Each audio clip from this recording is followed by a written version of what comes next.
next one. Ooh, This is a painting done by a 35-year-old woman who felt she had really been betrayed by her 3 closest female friends, and I feel she was too. One of them took her husband. Her husband got a divorce and married her close friend. Another took her job. And the third one was bad-mouthing her in the community. And you can see her down at the bottom looking all blue and sad, and her 3 friends up above. So the client is actually at the bottom. Right. They're all on top of her. They all got on top of these situations in her life. So what we can see there is, at that point in time, maybe she was feeling, in addition to everything else, overpowered. Right. Or helpless. And helpless. Oh, right. Dear, it's difficult. Let's take a look at another one. And this is the same young woman expressing her anger over what has happened. Oh.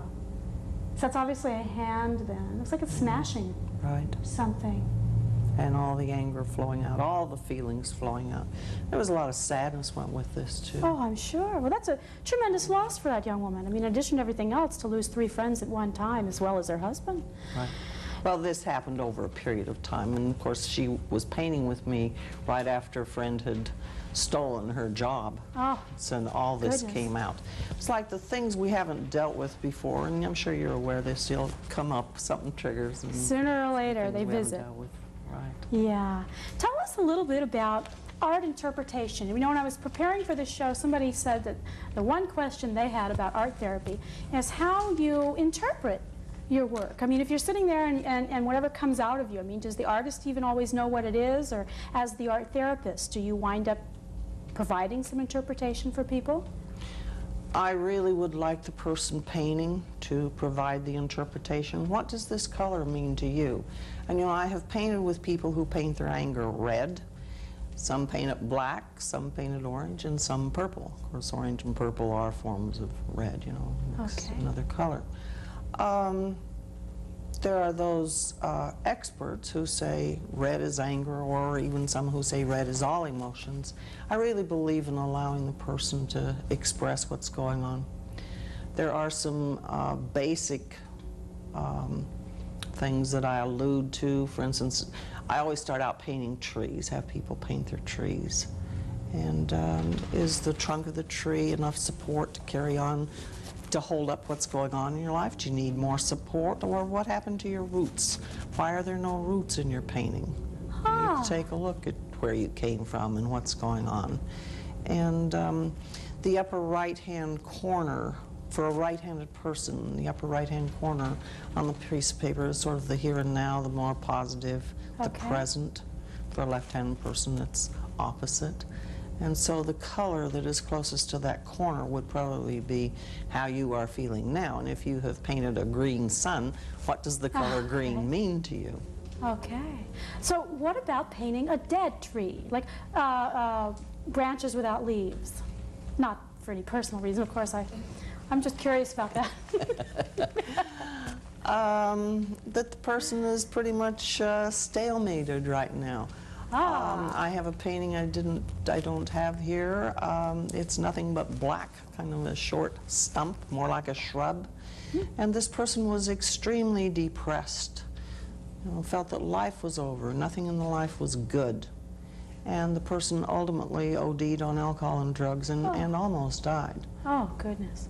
So, and in the meantime, I paint with people who are in early recovery from alcohol and drug abuse, and they'll paint some quote-unquote stubs with maybe just a couple of green leaves, and you know, that looks like new growth that is starting to So maybe some hope there. hope, right? You know, when you talk about the person who eventually OD'd, it makes me wonder that, you know, if I was the kind of person who was detached in general from my feelings, going into an art class with you and producing something like this would be a really good, almost a warning signal for me, in the sense that, you know, I might really need to pay attention here.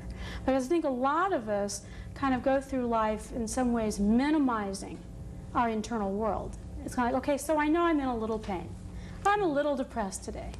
And it seems like the kind of work that you're talking about would not lend itself to being able to minimize or hide from ourselves in the same way that we can up in our heads.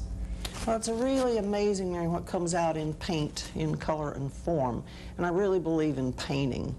There are times that crayons have to be used, but you don't get the same effect, and it doesn't exercise the right brain as much. And it's really amazing the things that we can allow in paint on paper that are buried in the subconscious or that are too threatening for us to talk about. And by painting them, we ultimately allow ourselves to talk about it, to get the feelings and the thoughts out. So in your classes, do people then talk about what they've painted? I mean, is that part of the process? First we do the painting and then we do the sharing. Then we talk about it, right. Okay. Okay, so then you're talking about potentially having some real powerful emotional groups. Oh, it's really amazing. I've seen engineers who are 50-year-old engineers, cold, stiff, you know, they have no feelings and they don't want to do this and they don't know how to paint and what have you. And it's amazing what they create on paper. And of course, you know, I can't do that. It's like kindergarten. Do they struggle with it isn't good enough? Oh yeah. Oh yeah. Oh yeah. Should be better. I'm sure they do. I could do better if I only had my ruler. And have seen some really breakthroughs in the recovery process with this. That's wonderful. How about the use of graphics and art? You know, I know children now in school are more and more exposed to the use of computers. And I'm wondering if in your work you ever see an extension of that, where people would be able to use graphic programs. You know, we talk about maybe some of these engineers or people who are interested in that kind of technology. Do you feel like that would be as creative, or do you think there's something special about holding the brush in your hand versus typing? I think it's really special about holding the brush and using paint. You know, engineers are creative people. Absolutely. They develop wonderful things. And with children and graphics, sure, they could create wonderful things. But in the meantime, I'm really into allowing the paint and the color on paper. Okay. This thing gets better. Oh, that's just your opinion, darn it. That's my opinion. Well, plus there's that connection, I think. I think there's an earth connection between touching that and very centering. I know it has been when I have done different pieces of art, being able to actually touch the paper. Right. I think that's really, in some ways, feels almost primitive. And which brings up the word for me, archetypal. I mean, do you find in your work that people tend to repeat themes in their art as you go through class after class after class? They do, and it's really interesting that I'll say paint your tree, and those are the only instructions you get, paint your tree. Well, what kind of a tree? Paint your tree, etc. And alcoholics undoubtedly will put a river or a lake in their painting. Addicts paint eyes in their trees, and they'll say, that's a squirrel, a hole for the squirrels. I say, no, that's an eye. Who's watching you, or who are you watching? How about that? And this repeats, and I have some literature that backs this one up, too. What's the river? What is that? Desire to return to the womb and be protected and not grow up and assume responsibility for the self. And the eye is being watched. Yeah. Huh. What's your suspicion about why that's so different for addicts and alcoholics? Because I know in general, addiction itself has a lot of the same properties regardless of substance of choice. So what do you think's going on with that?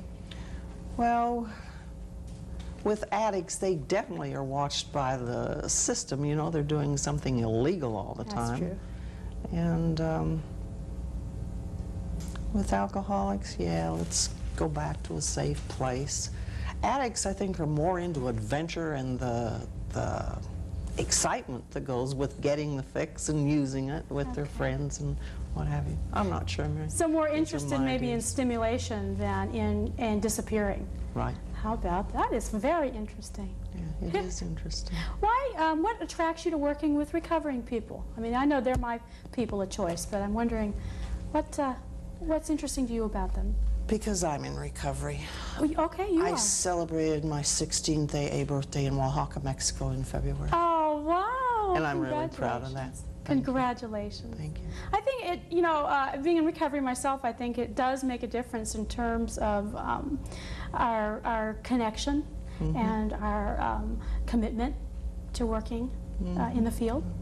Do you ever get tired in terms of art therapy? I mean, do you ever experience such degree of emotional content that might be heavy? It may have to do with working with people experiencing feelings left over from rapes and molests and violence and loss. I mean, is that, I know as a talk therapist, there's times where that feels like a lot. I think I get more excited that they were able to express this on paper, Okay. and almost always able to talk about it after, and that's exciting. Okay. All right. And I think those of us that work in the field do get tired on occasion. I'm not denying that. Oh, I'm sure. Well, you know, I think part of it is that part of what we do for a living takes such a toll on us personally. I mean, what we bring to our work is us, you know, and so a lot of it depends on the kind of space we're in. And it sounds like for you, there's a commitment to really bring that creative part of you in there as a gift, and maybe as a sign of hope to them that they have it too. Right. That could be. Right. And I really believe that I have to play as hard as I work or it's all over. So I spend a lot of time playing, you know, go to Calistoga, soak in the mud. Oh, good for etc. you. Good for you. We're going to need to close. I'm delighted that you could be with us tonight. Join us in the upcoming weeks for false memory syndrome, grieving, and infidelity. I'm Mary Crocker Cook. Good night.